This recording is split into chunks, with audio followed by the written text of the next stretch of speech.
বাগেরহাটের রামপালে ফেসবুকে পোস্ট দিয়ে সম্মানহানির অভিযোগ উঠেছে। বাগেরহাট থেকে হারুন শেখের পাঠানো তথ্য ভিডিওচিত্রে থাকছে বিস্তারিত। বাগেরহাটের রামপালে ফেসবুক আইডি দিয়ে কুৎসারটনা এবং সামাজিকভাবে মানসম্মান ক্ষুণ্ণের অভিযোগ পাওয়া গেছে। এ ঘটনায় রাজনগর ইউনিয়নের ভুক্তভোগীদের পক্ষে রামপাল থানায় একটি লিখিত অভিযোগ করেছেন ইউপি সদস্য মোহাম্মদ জালিনুর হাজরা।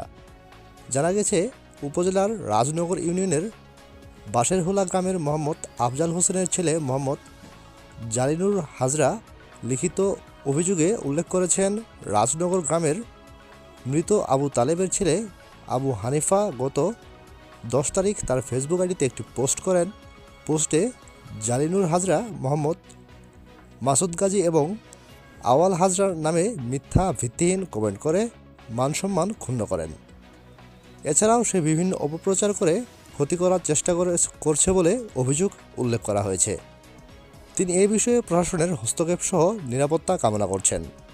এ বিষয়ে রামপাল থানার ওসি মোহাম্মদ সেলিম রেজার কাছে জানতে চাইলে তিনি লিখিত অভিযোগ পাওয়ার বিষয়টি নিশ্চিত করে বলেন, তদন্ত করে আইনগত ব্যবস্থা গ্রহণ করা হবে।